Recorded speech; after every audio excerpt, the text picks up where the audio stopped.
ہوں سیدہ خدیجہ کا تذکرہ تو ہو گیا، سیدہ عائشہ صدیقہ رضی اللہ تعالی عنہ کے بارے میں ایک بہت بڑا سمجھے کہ امت مسلمہ کا المیہ ہے۔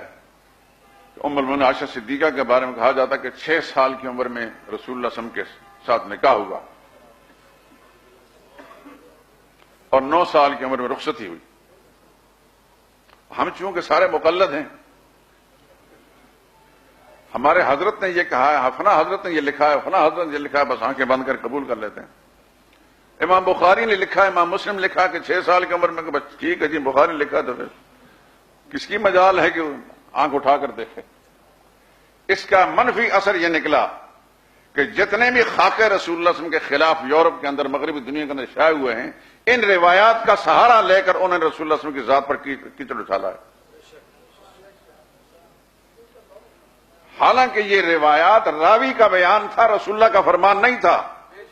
اس بات کو نوٹ کر لیں آپ، ایک راوی کا بیان ہے، راوی سچا بھی ہو سکتا ہے، جھوٹا بھی ہو سکتا ہے، راوی کا حافظہ کمزور بھی ہو سکتا ہے، لیکن رسول اللہ کا فرمان غلط نہیں ہو سکتا۔ بخاری کی روایت اور مسلم کی روایت ایک راوی کا بیان ہے، رسول اللہ کا فرمان نہیں ہے۔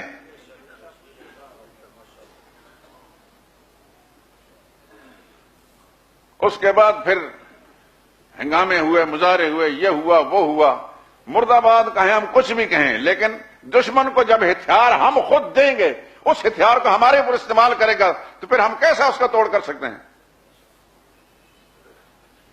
اس لیے میں عرض کر رہا ہوں کہ بخاری کی وہ روایت یا مسلم روایت صحیح نہیں ہے۔ ایک قرآن کی کسی بات کا انکار کرنا کفر ہے، کسی راوی کی کمزور بات کا انکار کرنا کفر نہیں ہے۔ اگر آپ ترمذی، ابو داؤد، نسائی، ابن ماجہ یا حدیث کی دیگر کتابوں کے اندر مندرج روایات کے بارے میں جانچ پرکھ کرتے ہیں اور یہ کہتے ہیں یہ روایت صحیح نہیں ہے، یہ روایت صحیح نہیں ہے، یہ راوی صحیح نہیں ہے، تو امام بخاری بھی کسی پیغمبر کا نام نہیں کہ اس کی نقل کردہ کوئی کتاب کے اندر کوئی بات ہے اس کا انکار کرتا دار اسلام سے ہم نکل جائیں گے۔ احترام ہے امام بخاری کا، لیکن امام بخاری رحمت اللہ تعالی علیہ اس زمانے میں نہ پریس تھے، نہ حقوق محفوظ کرنے کا کوئی مسئلہ تھا، صدیاں درمیان میں گزر چکی ہیں۔ اصل روایت محققین نے تحقیق کر کے بتایا 16 تھی، 2.5 اڑا دی اور 1 چھوڑ دی۔ اصل روایت میں 19 تھا، 2.5 اڑا دی اور 1 چھوڑ دی گئی۔ 19 کو چھوڑ کر 9 بنا دیا اور 16 کو چھوڑ کر 6 بنا دیا۔ بہت سارے علماء نے اس پر کتابیں لکھ دی، اللہ ان کو جزائے خیر دے۔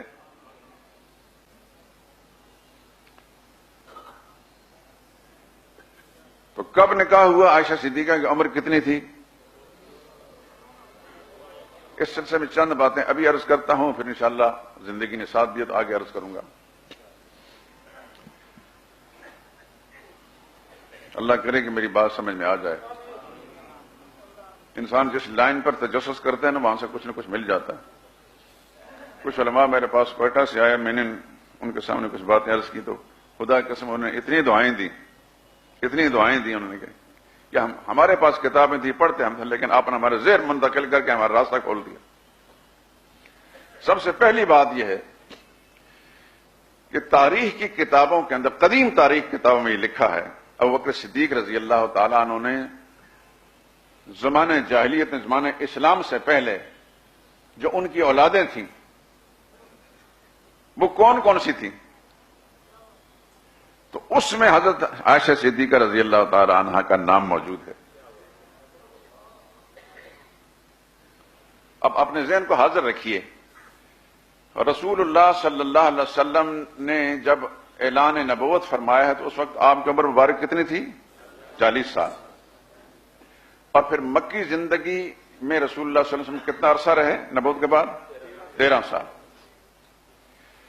اور اسلام آنے سے پہلے، نبوت کا اعلان ہونے سے پہلے ابوبکر صدیق رضی اللہ، یعنی ابوبکر صدیق کو حکم زبان نہیں ہوئے تھے، ان کی جو اولادیں تھیں ان اولادوں میں حضرت عائشہ صدیقہ رضی اللہ تعالیٰ عنہ کا نام آتا ہے۔ تاریخ طبری دیکھ لیں، جس کا جی چاہے میرے پاس دیکھ لیں، میں اس کو دکھا دوں گا انشاءاللہ۔ تو اگر آپ 2 سال کی یا 3 سال کی بچی بھی عائشہ صدیقہ رضی اللہ تعالیٰ عنہ کے بارے میں تصور کر لیں کہ اس وقت تھیں، تو 13 سالہ مکی زندگی ہے.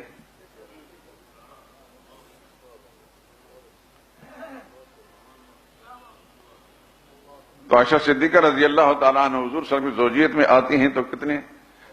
16 سال کی.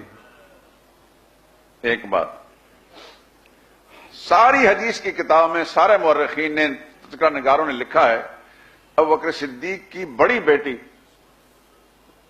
اپنے دماغ کو حاضر رکھ کر کے میرے دوستو، یہ آپ کے لیے ایک بڑا مضبوط سبق ہے. بڑی صاحبزادی کا کیا نام تھا؟ حضرت اسماء. حضرت اسماء کی والدہ کا نام تھا قتیلہ، ابو بکر صدیق کی بیوی تھی. حضرت عائشہ صدیقہ کی والدہ کا نام ام رومان. باپ شریک بھائی بہنیں تھیں لیکن مائیں الگ الگ تھیں. بڑی صاحبزادی حضرت اسماء بنت ابی بکر، ان کا تذکرہ سب نے لکھا ہے، حتیٰ کہ صاحب مشکات نے، مشکات جو ہمارے حدیث کی کتابوں میں سب سے پہلے پڑھائی جاتی ہے، اس کے آخر میں ایک لمبی فہرست ہے راویوں کی، اس کا نام الاکمال فی اسماء الرجال. اس میں حضرت اسماء کا تذکرہ ہے. اس تذکرے میں لکھا ہے کہ وہ 100 سال کی عمر میں فوت ہوئیں. حضرت اسماء 100 سال کی عمر فوت ہوئیں. کب فوت ہوئیں؟ 73 ہجری میں. 2 باتیں سمجھ میں آ گئی. 73 ہجری میں 100 سال کی عمر میں فوت ہوئیں، اور یہ اپنی چھوٹی بہن عائشہ صدیقہ سے 10 سال عمر میں بڑی تھیں. تو وہ اگر 73 ہجری میں 100 سال کی تھیں تو یکم ہجری کو کتنے سال کی ہوں گی؟ 27 سال کی. تو یکم ہجری کو جو ان کی ہمشیرہ 10 سال ان سے عمر میں چھوٹی تھی، وہ کتنی عمر کی ہوں گی؟ اب ان کی چیزوں کو کتابوں سے کیسے نکالا جائے گا؟ ایک وہ روایت لے لی جس میں راوی نے تصرف کیا یا بعد میں کسی بدماش نے گڑبڑ کی، باقی سارے حقائق کو نظر انداز کر دیا گیا. یہ باتیں سمجھ میں آ گئی. ایک تیسری بات نقل کر کے بات ختم کرتا ہوں. اللہ تعالیٰ آپ کو دین کی حرص، دین کی طلب، دین کا شوق، جذبہ نصیب فرمائے اور قبول فرمائے، اور آپ کی نسلوں کے اندر بھی ہدایت کو جاری ساری رکھے. بخاری شریف کی پہلی حدیث کتاب الایمان میں، بخاری شریف کی نزول وحی والی، اس کا عنوان اول ما بدأ برسول اللہ صلی اللہ علیہ وسلم وحی، سب سے پہلے جو رسول اللہ صلی اللہ علیہ وسلم کی پر وحی نازل ہوئی، اس کی کیفیت، اس کی راوی حضرت عائشہ ہیں، حضرت خدیجہ نہیں ہیں.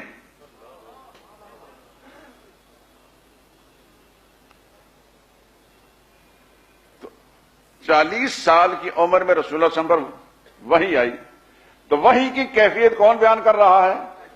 حضرت عائشہ بیان کر رہی ہیں. وحی کی کیفیت کوئی دوسری زوجہ، حتیٰ کہ حضرت خدیجہ بھی بیان نہیں فرما رہی.